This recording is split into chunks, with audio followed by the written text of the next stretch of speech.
Hi friends, எல்லோருக்கும் வணக்கம். எல்லோரும் எப்படி இருக்கீங்க? நல்லா இருக்கீங்களா? இன்றைக்கி அந்த கதையோட அடுத்த பகுதி தான் பார்க்க போகிறோம்.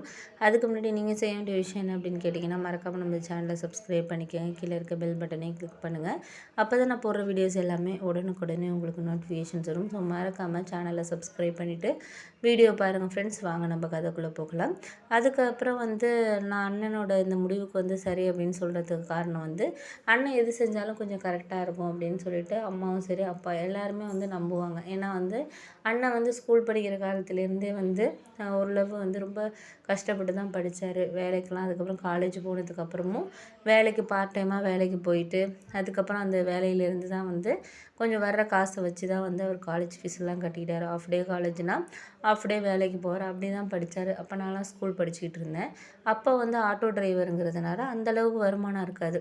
அக்கா கல்யாணம் பண்ணி கொடுக்குற டைம்லலாம் பார்த்திங்கன்னா அண்ணா காலேஜ் படிச்சுக்கிட்டு இருந்தார். அப்போக்கி ரொம்ப வீட்டில் கஷ்டம். என்னன்னா அந்தளவுக்கு சாப்பாட்டுக்கே ரொம்ப ஒரு மாதிரி கஷ்டப்படுற சூழ்நிலை அப்படின்னு சொல்லலாம். அந்தளவுக்கு ஒரு கஷ்டமான சூழ்நிலையில் தான் நானும் இருந்தேன். இருந்தாலும் அண்ணன் அதெல்லாம் பார்த்து வளர்ந்ததுனால எனக்கு அப்பாவுக்கு அடுத்தது அண்ணன் ஒரு நல்ல ஒரு ஒரு எப்படி சொல்கிறது, இந்த காலத்தில் இருக்கிற எல்லா பசங்களுமே அவங்க குடும்ப சூழ்நிலையை புரிஞ்சுக்கிட்டு இதாக இருப்பாங்க அப்படின்னு சொல்லிட்டு சொல்ல முடியாது. ஆனால் எங்கள் அண்ணன் அந்த சூழ்நிலையிலையும் எங்களோட சூழ்நிலையை புரிஞ்சுக்கிட்டு அவங்க இது பண்ணுறாங்க அப்படிங்கிறப்ப எனக்கு ரொம்ப சந்தோஷமாக இருந்துச்சு. அதெல்லாம் பார்க்குறப்ப சரி ஓகே அப்படின்னு சொல்லிட்டு அண்ணனோட கஷ்டத்தை பார்க்குறப்ப தான் எனக்கு இன்னும் நல்லா படிக்கணும். அண்ணன் அவங்க பார்ட் டைமாக வேலை பார்த்துக்கிட்டே ஃபீஸ் கட்டி படிக்கிறாங்க. அதனால நம்ம ஸ்கூலில் நல்லா மார்க் எடுக்கணும் அப்படின்னு சொல்லிட்டு நான் ரொம்ப ஹார்ட் ஒர்க் பண்ணி தான் படித்தேன். படித்ததுக்கப்புறம் பார்த்திங்கன்னா ஓரளவு நல்ல ஒரு மார்க் எடுத்தேன். அதனால் எனக்கு ஃப்ரீயாகவே காலேஜ் கிடச்சிச்சு. ஏன்னா அந்த மார்க்குக்கு நான் தான் ஸ்கூல் ஃபஸ்ட்டுங்கிறதுனால எனக்கு சார்லாம் ரெக்கமெண்ட் பண்ணி ஒரு ப்ரைவேட் காலேஜில் ஃப்ரீயாகவே எனக்கு சீட் 3 வருஷமும் படிக்கிறதுக்கு வாங்கி கொடுத்தாங்க. அது வந்ததுக்கப்புறமும் காலேஜ் வந்ததுக்கப்புறம் எங்கள் அண்ணனுக்கு ரொம்ப சந்தோஷமாக இருந்துச்சு. பரவாயில்ல, நம்ம தம்பி நம்ம படுற கஷ்டத்துக்கு இந்த அளவுக்கு அவன் ஒரு இதாக இருக்கிறானே அப்படின்னு சொல்லிட்டு ரொம்ப ஒரு மாதிரி சந்தோஷமாக இருந்துச்சு. அண்ணன் ரொம்ப ஹாப்பியாகவே இது பண்ணார். என்ன நல்லா மோட்டிவேட் பண்ணார். நீ காலேஜ்லேயும் நல்லா படித்து ஒரு வேலைக்கு போகணும் அப்படின்னு சொல்லிட்டு. அண்ணன் ஒரு மேனுஃபேக்சரிங் கம்பெனியில் வேலை பார்த்துட்டு இருந்தார். ஒரு 20,000 சம்பளத்துக்கு தான் வேலை பார்த்துட்டு இருந்தார். இப்படியே ஒரு 2-3 இயர்ஸ் இப்படியே போணுச்சு. நான் படித்து முடிச்சதுக்கப்புறம் எனக்கு ஒரு நல்ல கம்பெனியில் இங்கேயே காலேஜ்லேயே இன்டர்வியூக்கு வந்தாங்க. அதில் செலக்ட் ஆனேன். மாதமே ஒரு ஃபஸ்ட்டு மாதமே 40,000 சம்பளம். அந்தளவுக்கு ஒரு நல்ல பெரிய லெவல் கம்பெனிங்கிறதுனால 40,000 அந்த சம்பளத்துக்கு எனக்கு வந்துச்சு அப்படின்னு தான் சொல்லணும். ரொம்ப சந்தோஷமாக இருந்துச்சு. அண்ணங்கிட்ட தான் அந்த விஷயத்த நான் போய் சொன்னேன். அம்மா அப்பாவை காட்டியும் அண்ணங்கிட்ட தான் சொன்னேன். அண்ணன் ரொம்ப சந்தோஷப்பட்டார். அதுக்கப்புறம் வீட்டில் நான் வேலைக்கு போக ஆரம்பித்தேன் கொஞ்சம் கொஞ்சமாக.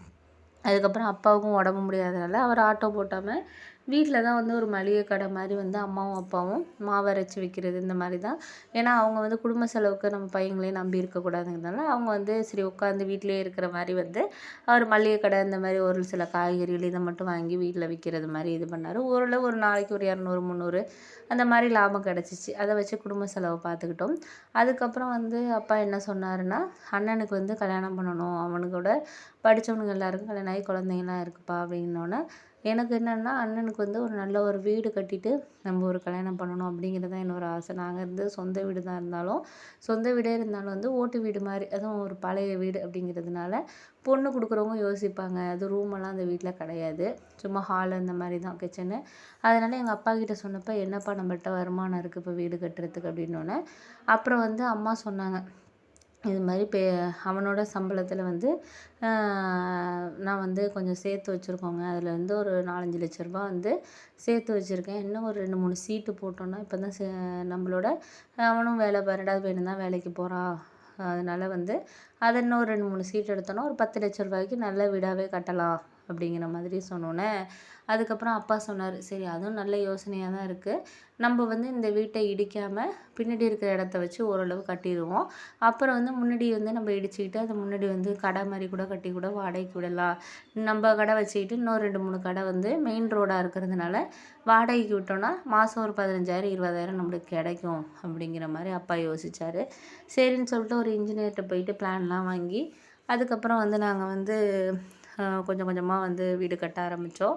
ஆனால் எங்கள் சொந்தக்காரவங்களுக்கெல்லாம் பிடிக்கல. எதுக்கு இப்போ வீடு கட்டிக்கிட்டு இருக்கீங்க, உங்கள்கிட்ட என்ன இருக்குது அப்படிங்கிற மாதிரி தான் யோசிச்சாங்க. ஆனால் அம்மா அப்பா என்ன யோசிச்சாங்கன்னா, கஷ்டமோ நஷ்டமோ நம்ம எப்படியாச்சும் வந்து ஒரு வீடு நம்ம பையனுங்களுக்காக கட்டிடணும் அப்படின்னு சொல்லிட்டு 2 ரூம் வச்சு ஒரு வீடு கட்டினாங்க. அதுக்கப்புறம் வந்து நம்ம பார்த்துக்கலாங்க, இப்போதைக்கு 2 ரூம் வச்சு ஒரு வீடு கட்டிடணும் அப்படிங்கிற மாதிரி தான் அவங்களோட ஆசையாக இருந்துச்சு.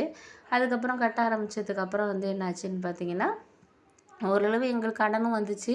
அதெல்லாம் கொஞ்சம் கொஞ்சம் நான் 40,000 சம்பளம் வாங்குறதுனால ஒரு 2 மாதத்துக்கு ஒருக்க வந்து கொஞ்சம் காசை சேர்த்து சேர்த்து வேலையெல்லாம் பார்க்குறது, டைல்ஸ் போடுறது, அது மாதிரி எல்லாமே சேர்ந்து இது பண்ணதுனால எங்களுக்கு கொஞ்சம் ஈஸியாக இருந்துச்சு.